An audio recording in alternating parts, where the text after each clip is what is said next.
দর্শক বন্ধুরা, আপনারা বুঝতে পেরেছেন থাম্বনেল দেখে। এখানে আমি লিখেছি ভাইজানেরও আমারও বাপের নামে ভুল।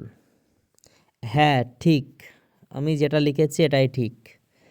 যে ভাইজানের যেটা লেখা হয়েছে যে ভুল বাপের নামে, ভাইজানের আব্বাজান যিনি আমাদের পীর ও মুর্শেদ আলী আকবর সিদ্দিকী, 2002 সালে ওনার নাম রয়েছেন আলী আকবর সিদ্দিকী এবং বর্তমানে 2025 সালে এখানে ভাইজানের যে আধার কার্ড রয়েছে কি আই কার্ড রয়েছে ওখানে লেখা আছে মোহাম্মদ আব্বাস সিদ্দিকী।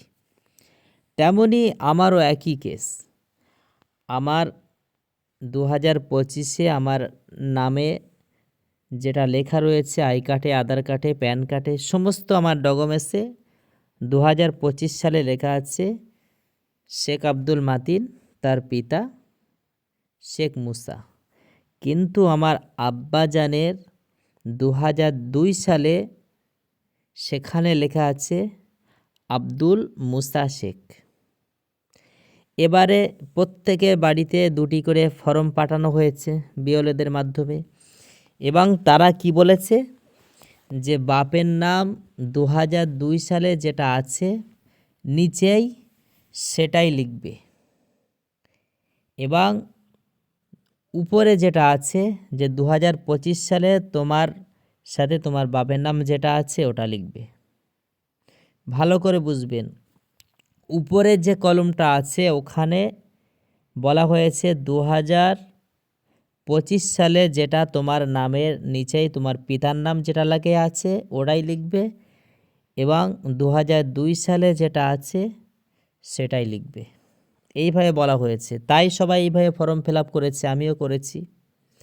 কিন্তু ভোটার লিস্ট বার করা হয়েছে 16 তারিখে।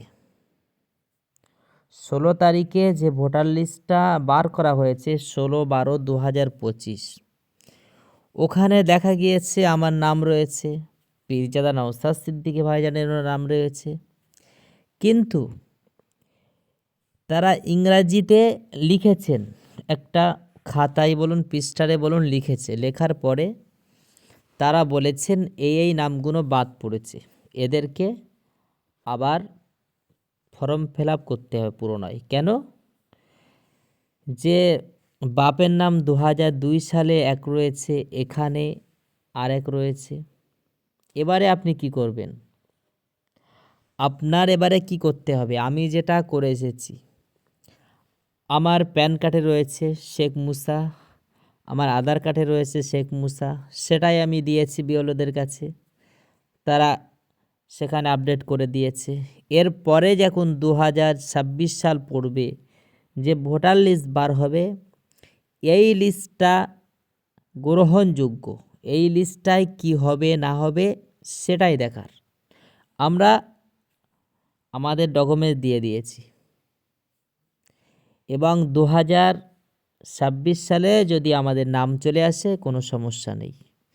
কিন্তু মাথায় রাখবেন, নির্বাচন কমিশন যেটা চেয়েছিল রোহিঙ্গা, তারা হদ্দ চেষ্টা চালিয়েছে, অনেক টাকা খরচা করেছে, তারা রোহিঙ্গা খুঁজে পাচ্ছে না।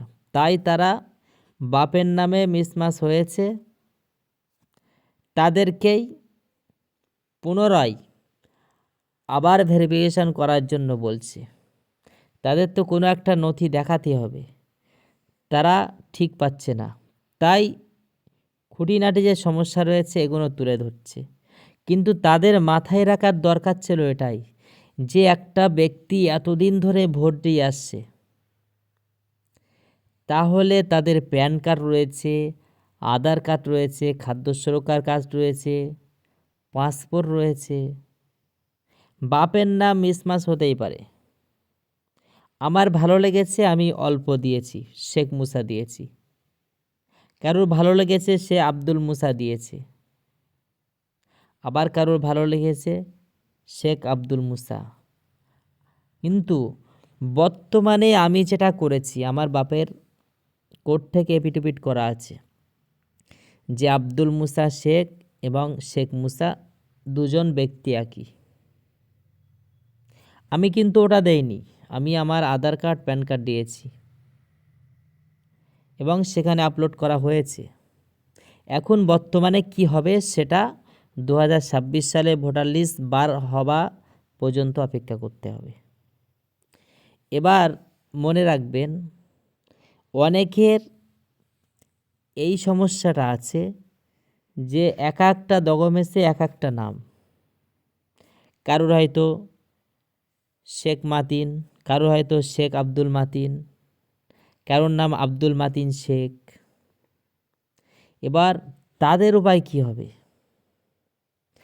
তাদেরকে কোর্টে গিয়ে এপিটপিট করতে হবে যে শেখ মাতিন যিনি, আব্দুল মাতিন তিনি, আর শেখ আব্দুল মাতিন শেখ সব একই ব্যক্তি। এইভাবে কোর্ট থেকে এপিটপিট করতে হবে, করে সেটা এনে বিওলোদের কাছ দিয়ে জমা করতে হবে যাদের এই সমস্যাগুলো আছে। কিন্তু যাদের প্যান কার্ডে আধার কার্ডে ঠিক আছে, খাদ্য সুরক্ষার কার্ডে ঠিক আছে, স্কুল সার্টিফিকেট ঠিক আছে, তারা সেটাই দেখে জমা করে দিবে। কিন্তু কোনো রকম চিন্তা ভাবনা করবেন না, যেমন ভুল হয়েছে ঠিক করারও মাধ্যম রয়েছে।